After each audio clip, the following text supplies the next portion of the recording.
तो ऐसे ही एक हमारे जगत वाले भाई हैं फेसबुक पर, लोगर राणा। लोगर राणा जी का ये सवाल है जो मैंने स्क्रीनशॉट में लिया हुआ है। लोगर राणा जी फेसबुक पर कमेंट्स के माध्यम से सवाल कर रहे हैं। मेरा सवाल यह है कि सतयुग के बाद में द्वापर आना चाहिए, त्रेता कहां से आ गया। लोगर राम जी कह रहे हैं कि 4 युग होते हैं, सतयुग, उसके बाद में त्रेता युग, फिर द्वापर और वर्तमान में जो ये कलयुग चल रहा है।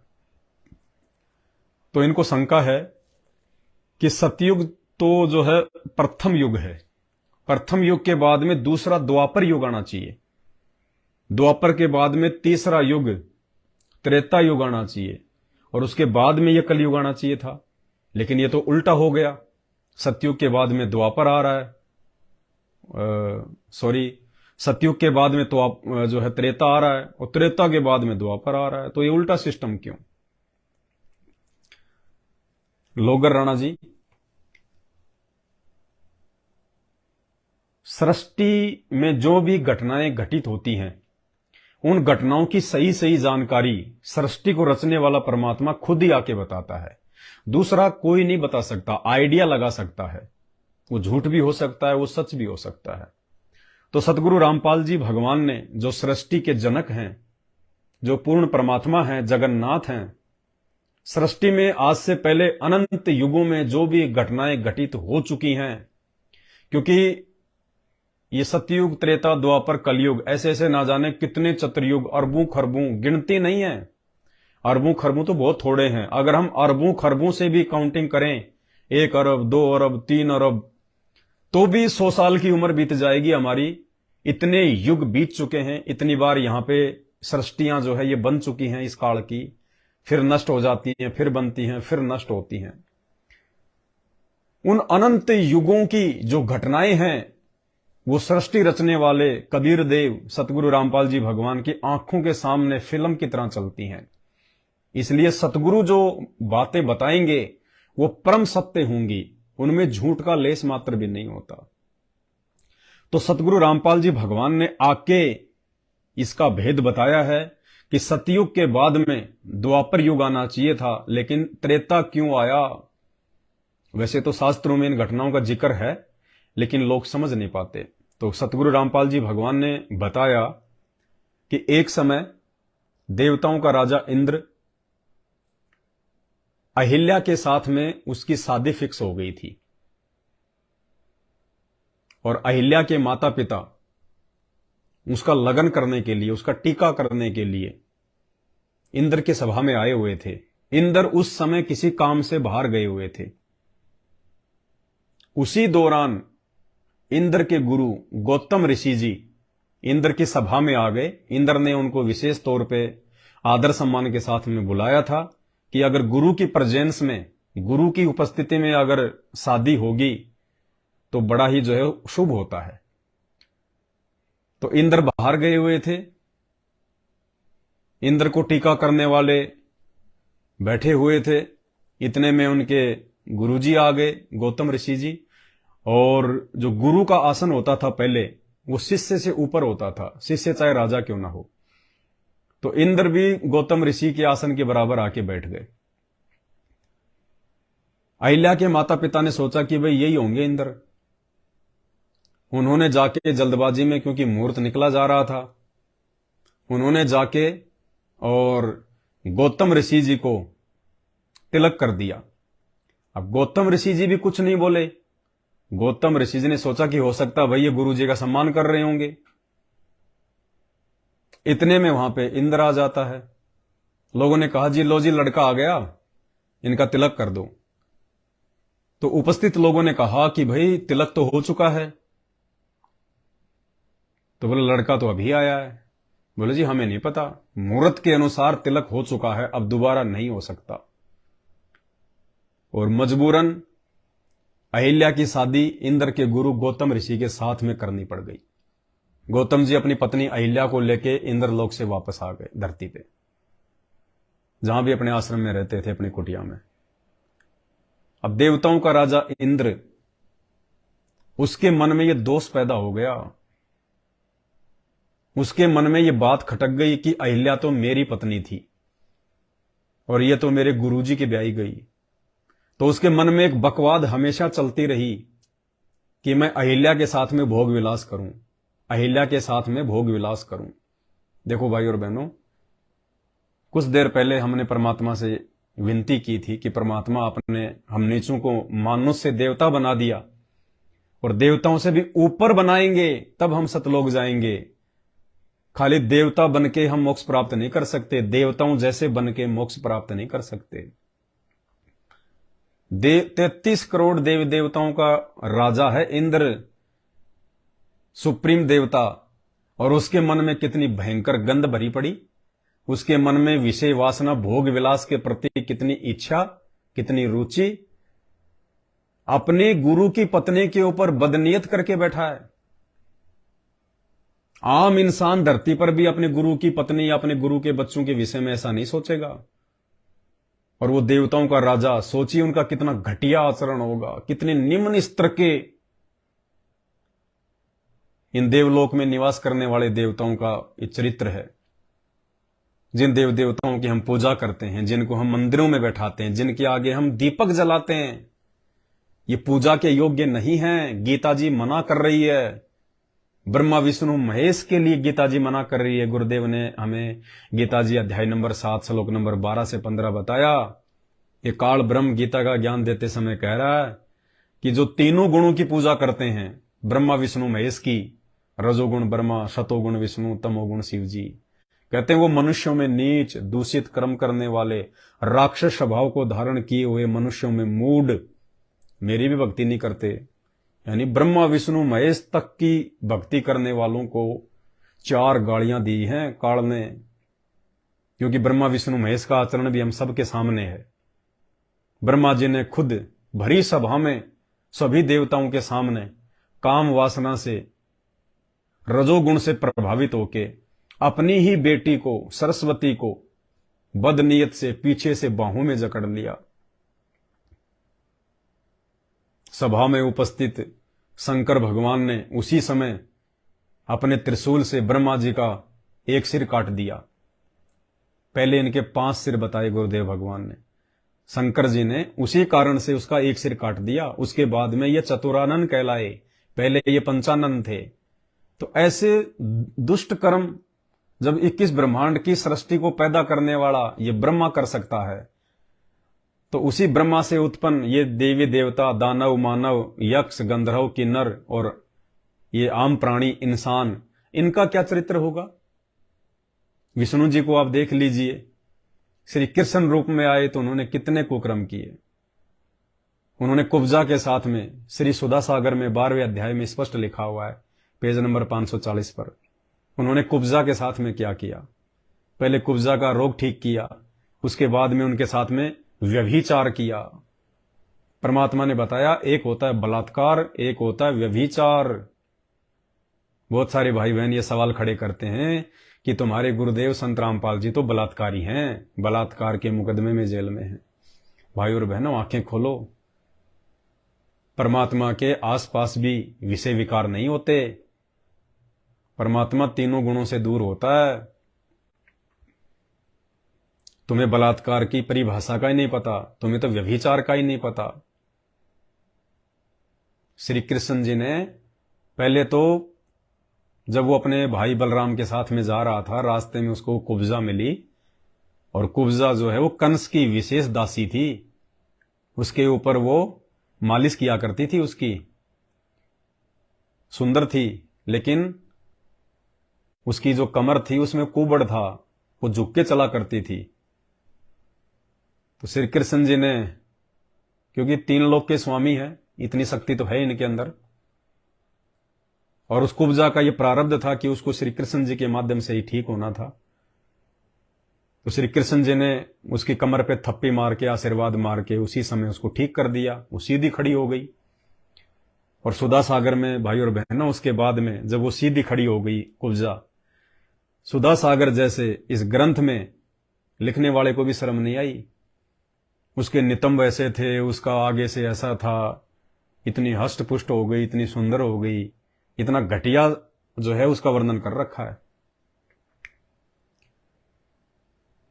और वो श्री कृष्ण जी के ऊपर मोहित हो गई और मुस्कुरा के तिरछी नजर से श्री कृष्ण जी को उसने निमंत्रण दिया कि मेरे घर कब आओगे, मैं आपके इंतजार में बैठी हूं।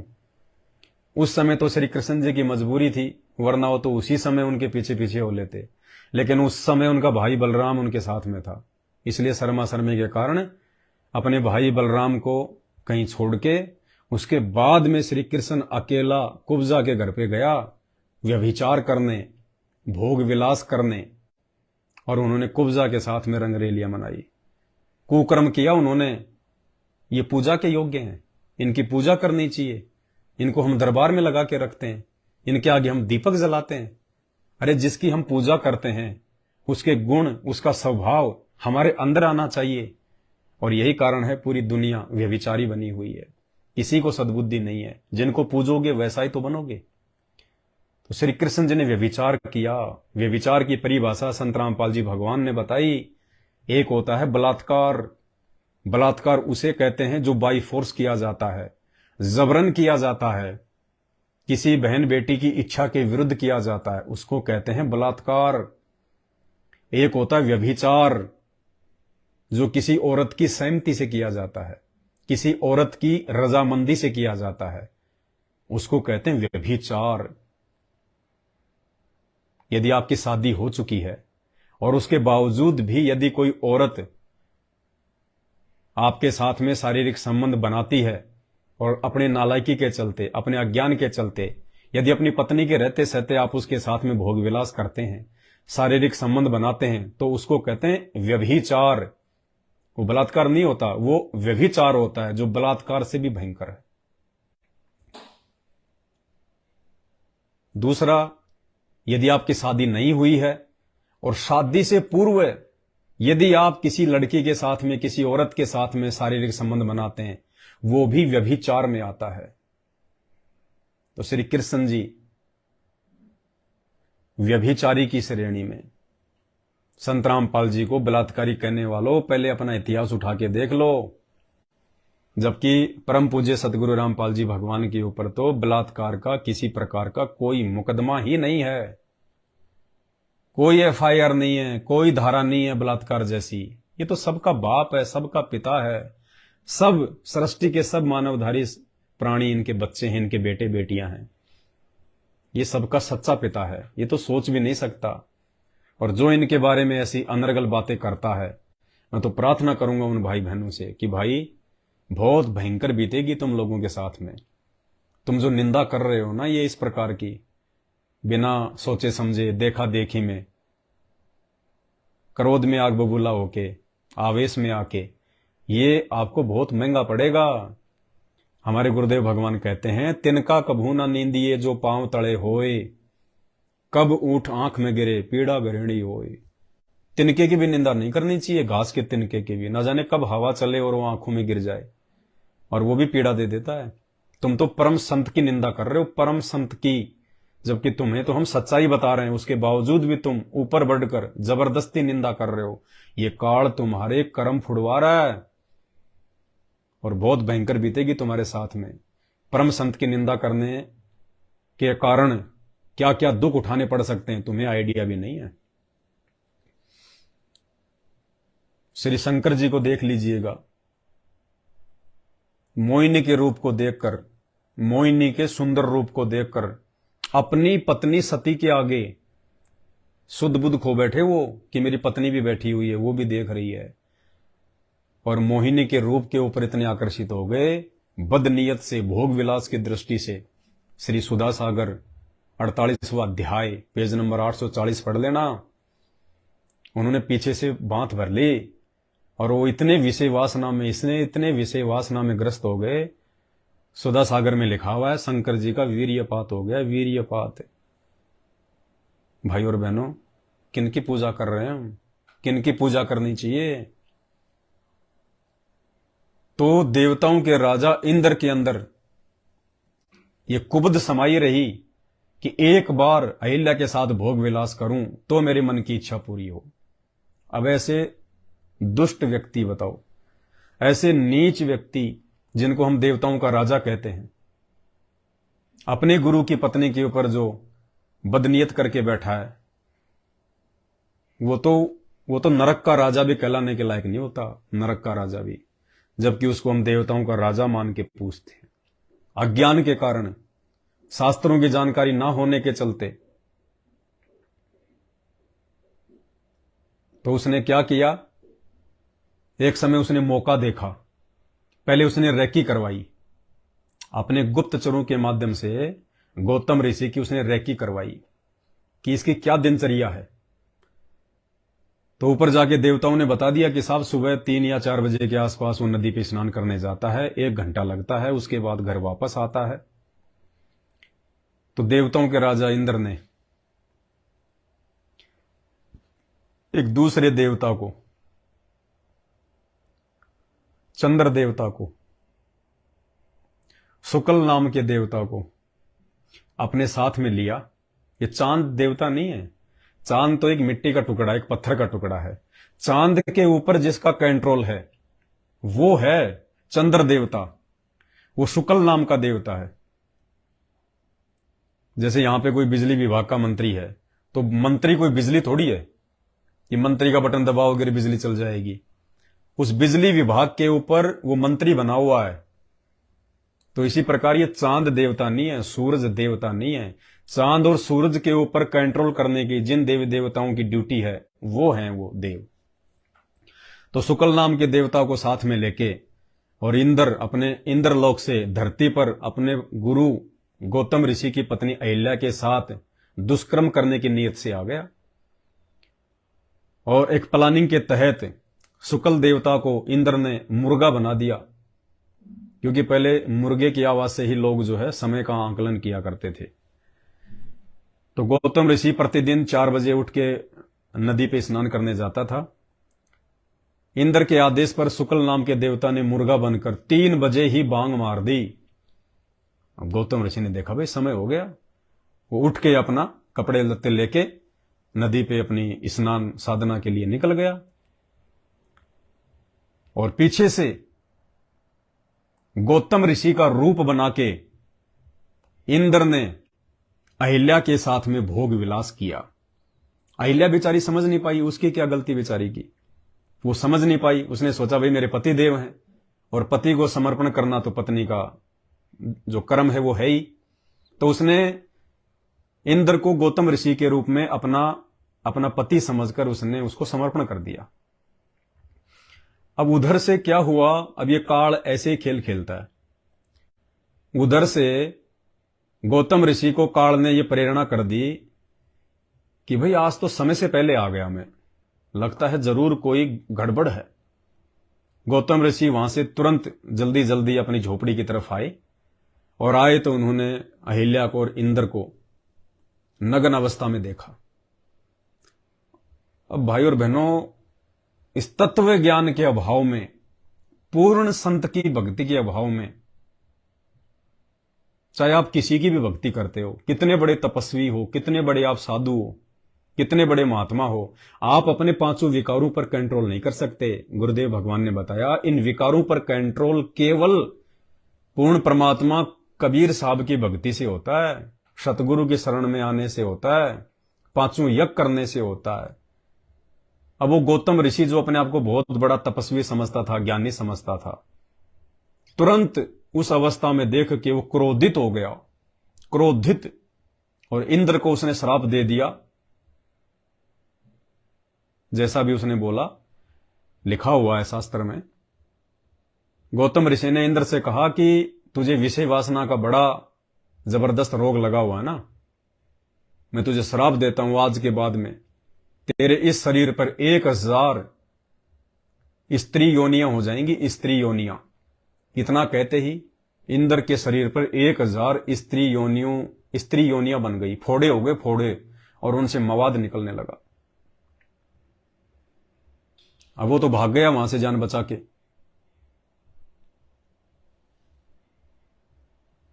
और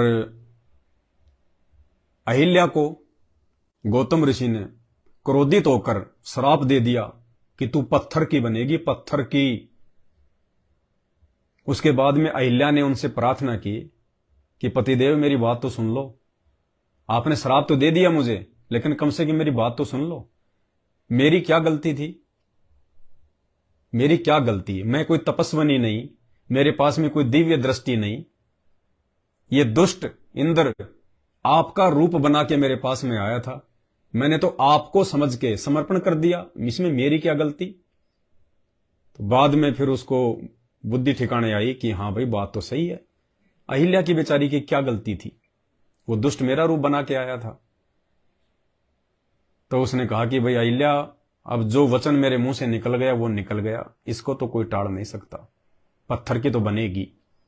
यहां सतगुरु रामपाल जी भगवान कहते हैं अगर उसको तत्व ज्ञान होता तो वो क्रोधित नहीं होता। भगत फिर जो है वो क्रोध में नहीं आता, चाहे कैसी भी समस्या हो। भगत विचार करता फिर उस बात पे कि भाई ये ऐसा क्यों बना। गौतम ऋषि को अगर ये तत्व ज्ञान होता, किसी जो है वो पूर्ण संत साधु की उसको शरण प्राप्त होती, तो वो गुस्सा नहीं करता, ना वो इंद्र को श्राप देता।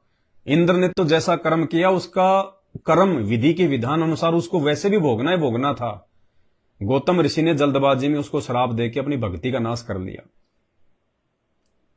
और यदि उसको पूर्ण ज्ञान होता तो भगत के अंदर साधुता आती है, नम्रता आती है, शील, संतोष, विवेक, दया, अक्षमा के भाव आते हैं भक्ति से।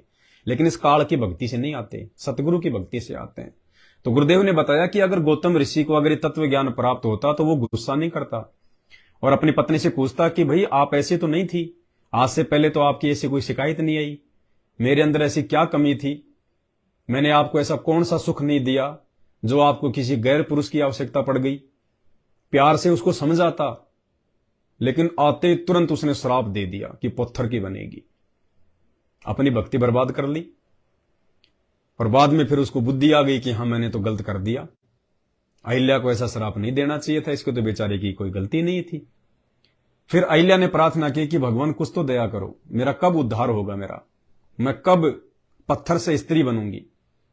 तो गौतम ऋषि ने कहा कि भाई अभी ये सतयुग चल रहा है, सतयुग के बाद में द्वापर युग आएगा, द्वापर के बाद में जो है त्रेता युग आएगा, और त्रेता युग में नारद ऋषि के श्राप के कारण विष्णु रामचंद्र रूप में धरती पे आएगा और उसको श्राप लगेगा। उस श्राप के कारण वो धरती पे आएगा और उसके बाद में 14 साल का उसको वनवास भोगना पड़ेगा। उस वनवास के दौरान जिस जगह पे तू पत्थर की बनी होगी वहां पे वो अपनी चप्पलें झाड़ेगा, अपनी खड़ाऊ झाड़ेगा, और जब तेरे ऊपर वो अपनी खड़ाऊ रखेगा, चप्पल रखेगा, तब तू पत्थर से वापस स्त्री बनेगी।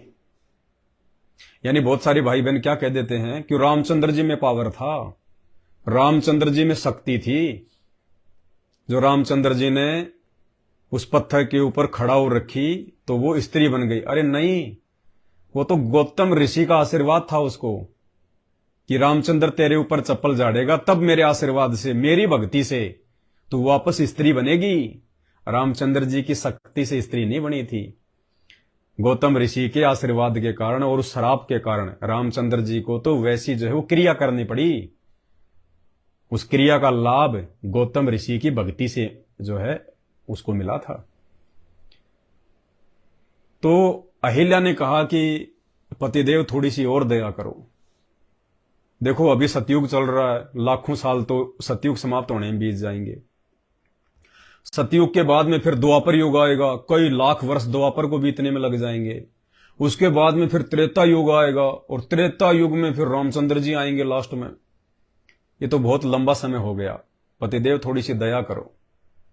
तो गौतम ऋषि ने कहा था कि अहिल्या ठीक है, मेरे आशीर्वाद से, मेरी तपस्या से, मेरी भक्ति से मैं इतना कर सकता हूं, समय को मैं थोड़ा सा कम कर दूंगा और मेरी भक्ति के प्रताप से सतयुग के बाद में द्वापर ना आकर पहले त्रेता युग आ जाएगा। और साधु संतों के वचन में शक्ति होती है, भक्ति से ही ये सारी शक्ति आती है। जैसे ये सृष्टि है, ये ब्रह्मांड है, ये परमात्मा की भक्ति से चल रहे हैं, परमात्मा की शक्ति से चल रहे हैं। पृथ्वी, जब आप चांद पर जाकर देखोगे पृथ्वी को तो गोल गोल आपको एक ग्लोब दिखाई देगा। पृथ्वी किसी पे टिकी हुई नहीं है, पृथ्वी उस कबीर परमात्मा सतगुरु रामपाल जी भगवान की वचन शक्ति से अपनी धुरी पर टिकी हुई है। मालिक के वचन में इतनी शक्ति होती है, एक सेकंड भी कोई चीज इधर उधर नहीं हो सकती। मालिक ने बांध रखा है। जब हम इस धरती से देख रहे हैं चांद को, सूरज को, तो ये गोल गोल ग्लोब से दिखाई दे रहे हैं। ये परमपिता परमेश्वर ने, जिन्होंने सारी सृष्टि रची, जिनका वैदिक नाम कबीर परमात्मा है, जो वर्तमान में हमारा सौभाग्य कि हमारे पूज्य गुरुदेव सतगुरु रामपाल जी भगवान के रूप में प्रकट हैं। ये सतगुरु रामपाल जी भगवान ने अपने शब्द शक्ति से पूरी सृष्टि को स्थिर किया हुआ है। जिसकी जैसी ड्यूटी है, जिसका जैसा काम है, परमात्मा ने उनको अपने वचन में बांध के वो काम सौंपा हुआ है। धरती कोई टिकी नहीं हुई किसी चीज के ऊपर। बैल पे टिक रही है, कूरम पे टिक रही है, शेषनाग पे टिक रही है, दुनिया भर के आडंबर। अरे धरती अगर शेषनाग के फण पे टिक रही है तो शेषनाग कहां टिक रहा है? फिर वो भी बता दो, शेषनाग किस पे टिक रहा है? अब वो चांद पे जाके वैज्ञानिकों ने देखा कि धरती तो किसी पे नहीं टिक रही। लोग तो कहते थे कि शेषनाग पे टिक रही है। वहां जाने के बाद तो कोई शेषनाग दिखाई नहीं दे रहा, क्योंकि शेषनाग के फण पे अगर धरती टिक रही है तो शेषनाग जो धरती का इतना वजन उठा रहा है, धरती से तो मतलब बड़ा होना चाहिए। तो वैज्ञानिकों ने चांद पे जाके देखा कि खाली धरती दिखाई दे रही है, नीचे शेषनाग जी तो है ही नहीं, कहां गए? तो भाई और बहनों, ये लोकवेद है, झूठी कथाएं हैं, सुनी सुनाई बातें हैं, शास्त्रों के अनुसार नहीं है। तो ये परमात्मा के वचन से सब कुछ टिका हुआ है। तो गौतम ऋषि के वचन की शक्ति से, उनकी भक्ति की शक्ति से, और सतयुग के बाद में द्वापर आना चाहिए था, लेकिन अहिल्या का उद्धार करने के लिए उन्होंने अहिल्या के ऊपर दया करके अपनी भक्ति की कमाई से गौतम ऋषि ने उसको आशीर्वाद दिया था कि सतयुग के बाद में जो है द्वापर युग ना आकर उससे पहले त्रेता युग आ जाएगा। इसलिए सतयुग के बाद में तीसरा युग आता है द्वापर, और तीसरा युग आता है ये त्रेता युग, और तीसरे युग के बाद में फिर जो है द्वापर युग आता है, और उसके बाद में फिर ये कलयुग आता है। तो भाई यथार्थ जानकारी, छोटी से छोटी, बड़ी से बड़ी, क्योंकि ये सारे धर्म ग्रंथ रचने वाला या धर्म ग्रंथ लिखने वालों को सद्बुद्धि देने वाला वो परमात्मा है। चारों वेदों का रचयिता परमात्मा है। वेद व्यास जी को सद्बुद्धि देकर 18 पुराण लिखाने वाला वो परमात्मा है। वरना यह काल कभी भी अपनी और अपने बेटों की गलतियां सार्वजनिक नहीं होने देता। लेकिन यह तो कबीर परमात्मा सतगुरु रामपाल जी भगवान की विशेष रजा, उनकी विशेष मेहर, जो परमात्मा ने इनकी गलतियां इन पुराणों में लिखवा दी। वरना आज कैसे भगवान को भगवान साबित करते, कैसे इनका चरित्र लोगों के सामने आता, दुनिया विश्वास ही नहीं कर पाती। इनको सुप्रीम मान के पूजती कि नहीं, श्री कृष्ण जी से बढ़ के कोई नहीं, श्री राम से बढ़ के कोई नहीं, श्री रामचंद्र जी। देखो काल हमारे को कैसे धोखे में रखता है। सबको पता है कि विष्णु का अवतार श्री राम था और विष्णु का अवतार श्री कृष्ण था, हैं? चाहे श्री कृष्ण कहो चाहे राम कहो, एक ही बात है, दोनों उसी के अवतार थे। अब एक जीवन में तो उस काल ने श्री विष्णु को श्री रामचंद्र जी के माध्यम से केवल एक ही शादी करवाकर सीता के साथ में पत्नी व्रता घोषित कर दिया कि राम के जैसा पत्नी व्रता कोई नहीं। जबकि उस समय तो राजा कई कई शादियां करते थे। खुद रामचंद्र जी के पिता दशरथ की 4 रानियां थी, और भी राजा लोग सैकड़ों शादियां किया करते थे। खुद रामचंद्र जी का ससुर राजा जनक, मिथिला का नरेश, 10,000 रानियां थी उसके, राजा जनक के। और रामचंद्र जी ने सीता जी के अलावा दूसरी शादी नहीं की। जबकि रामचंद्र जी चाहते तो रावण को युद्ध में हरा के रावण की सारी पत्नियों को अपनी पत्नी बना सकते थे। रामचंद्र जी ने और भी राजाओं को हराया, उनकी औरतों को भी अपनी औरत बना सकते थे। लेकिन देखो श्री रामचंद्र जी कितने बड़े पतिव्रता, कितने बड़े संयमी पुरुष, कितने अच्छे पुरुष, जिन्होंने केवल राजा होने के बावजूद भी एक ही शादी करी। तो एक जन्म में तो इस काल ने विष्णु को पत्नी व्रता बना दिया, बड़ा अच्छा करके पेश कर दिया। और उसी विष्णु को जब वो द्वापर युग में श्री कृष्ण के रूप में आया तो उसको व्यभिचारी बना दिया। व्यभिचारी एक नहीं, 8 तो खुद की पत्नियां, दिन रात भोग विलास में, 8 तो खुद की पत्नियां, और 16,100 एक राजा से युद्ध करके उसकी औरतों को अपनी औरत बना लिया। जो उस राजा ने कुछ एक को तो बंदी बना रखा था, उन औरतों को उस राजा की कैद से छुड़ा के श्री कृष्ण ने अपनी औरत बना लिया, उनके साथ में भोग विलास। और पता नहीं 1,73,000 कुछ बच्चे उन 16,000 औरतों से पैदा हुए थे। बताइए, एक जन्म में तो काल ने विष्णु को पतिव्रता बना दिया राम रूप में, और दूसरे जन्म में उसी विष्णु को श्री कृष्ण के रूप में व्यभिचारी बना दिया। सीमा ही नहीं, 16,108 रानियां, उसके बाद में कुब्जा के साथ किया वो अलग, गोपियों के साथ में जो किया करते थे वो अलग। व्यभिचार की सीमा ही नहीं, गंदेपन की सीमा ही नहीं, भोग विलास की सीमा ही नहीं। तो ये काल ऐसे जो इसके अधीन होता है, ये देवी देवता ब्रह्मा विष्णु महेश, इनका डमरू बजा के रखता है, इनका डमरू बजा के। तो भाई और बहनों, ये सद्बुद्धि परमपिता परमेश्वर सतगुरु रामपाल जी भगवान के तत्व ज्ञान से आ सकती है। इसलिए ये दुनिया के जितने भी साधु संत महात्मा मठाधीश, चारों शंकराचार्यों को सन 2009 में संत रामपाल जी ने बाकायदा लेटर लिखकर साधना टीवी चैनल और जागरण टीवी चैनल पर बाकायदा उनको इनविटेशन भिजवाया, एड लगवाई कि देखिए आप भी संत हैं और मैं भी एक छोटा मोटा संत हूं। और साधु संतों का मकसद होता है समाज को सही आध्यात्मिक मार्ग बताना, सही दिशा प्रदान करना, ताकि लक 84 से छूट के उनकी आत्मा का कल्याण हो, मोक्ष हो। तो जब हम सब साधु संतों का मकसद एक ही है, तो हम लोग अलग अलग अपने डफली क्यों पीट रहे हैं? कहीं ऐसा तो नहीं कि हम साधु संत लोग भक्ति मार्ग से हटकर और अपनी रोजी रोटी तक सीमित हो गए, अपने अपने मनमुखी मंत्र बताने लग गए, मनमुखी साधना बताने लग गए। किसी भी साधु संत की से मंत्र नहीं है। किसी के पास ले जाओ, कोई तो क्या मंत्र दे रहा है, कोई क्या मंत्र दे रहा है। अरे किसी के पेट में दर्द है तो टैबलेट एक ही काम आएगी। अगर पेट में दर्द है तो एक ही प्रकार की टैबलेट से वो पेट का दर्द ठीक होगा। अब कोई डॉक्टर तो कोई दवाई दे रहा है, कोई डॉक्टर कोई दवाई दे रहा है, तो भाई वो डॉक्टर नहीं है, उल्टा रोग बढ़ा देंगे। तो परम पूज्य सतगुरु रामपाल जी भगवान ने कहा कि भाई आप भी साधु और मैं भी साधु, और साधुओं का मकसद होता है समाज को सही दिशा देना। तो आओ हम लोग ज्ञान चर्चा करते हैं, शास्त्रों के अनुसार चर्चा करते हैं, क्योंकि भक्ति और भगवान की जानकारी शास्त्रों में है। देखो, ना तो कोई श्री राम से मिल के आया, ना कोई श्री कृष्ण से मिल के आया। वर्तमान में जितने भी साधु संत महात्मा हैं या जितने भी उनकी पूजा करने वाले भगत हैं, वर्तमान में कोई भी व्यक्ति ना तो श्री राम से मिल के आया, ना श्री कृष्ण से मिल के आया, ना देवी देवताओं से मिल के आया।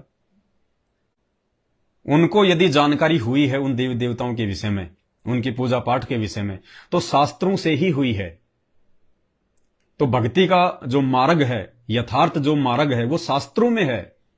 अब शास्त्रों को तत्वदर्शी संत के अलावा दूसरा कोई समझ नहीं सकता, क्योंकि गीता जी में गीता ज्ञान देने वाला भगवान खुद कह रहा है अर्जुन को कि अर्जुन तुझे गुप्त से गुप्त बात बताता हूं, अध्याय 18 श्लोक 65 और 66, कि मैं तुझे गुप्त से गुप्त बात बता रहा हूं। मेरा भी इष्ट देव वही है जिसके विषय में मैंने अध्याय 18 श्लोक नंबर 62 में बताया कि उसकी शरण में जाने से ही तू सनातन परम धाम को प्राप्त हो सकता है। फिर प्राणी कभी लौटकर वापस संसार में नहीं आता जन्म मरण में। अर्जुन तू भी उसी की शरण में जा। तो अर्जुन ने कहा कि भगवान आपने तो अपने आप को भी रिजेक्ट कर दिया कि उसकी शरण में जाने से मोक्ष हो सकता है, और आप कह रहे हो मैं भी उसी की भक्ति कर रहा हूं जैसे भी ये टूटी फूटी। तो भगवान फिर आपकी शरण में क्या होगा? फिर कौन है वो आपके अलावा? और कौन सा ऐसा भगवान है जिसकी शरण में जाने से मुक्ति होगी, मोक्ष होगा? तो गीता ज्ञान देने वाले ने अर्जुन को कहा कि उसकी जानकारी देने वाला वो संत, वो तत्वदर्शी महात्मा गीता अध्याय नंबर 4 श्लोक नंबर 34 में मिलेगा। गीता अध्याय 4 श्लोक नंबर 34 में फिर कहा है कि उस तत्व ज्ञान की प्राप्ति के लिए, उस परमात्म ज्ञान की संपूर्ण प्राप्ति के लिए तू उन तत्वदर्शी ज्ञानियों के पास जा, सरलता पूर्वक उनको दंडवत प्रणाम कर, छल कपट से दूर होकर उनकी सेवा कर, फिर तुझे वो परमात्म ज्ञान जानने वाला तत्वदर्शी संत तुझे परमात्म ज्ञान की जानकारी देगा। उसके अनुसार भक्ति कर, तब तेरा जन्म मरण का ये रोग ठीक होगा। तो भाई और बहनों, गीता अध्याय 4 श्लोक नंबर 34 के अनुसार आज इस धरती पर, इस ब्रह्मांड में वो एकमात्र तत्वदर्शी संत परम पूज्य सतगुरु रामपाल जी भगवान हैं, जो शास्त्रों के अनुसार ज्ञान दे रहे हैं, शास्त्रों के अनुसार पांचों यज्ञ बता रहे हैं, धर्म कर्म बता रहे हैं, परमात्मा की जानकारी बता रहे हैं। वरना आप खुद विचार कर लीजिए, धरती तो छोड़िए, पूरा विश्व तो छोड़िए, 21 ब्रह्मांड में, 7 दीप 9 खंड में, सप्तपुरी में, किसी भी लोक में धर्म शास्त्रों को दिखाकर उनका निष्कर्ष निकालकर इन धर्म शास्त्रों के अनुसार साधना देने वाला संत 4 युगों में कोई पैदा नहीं हुआ। पैदा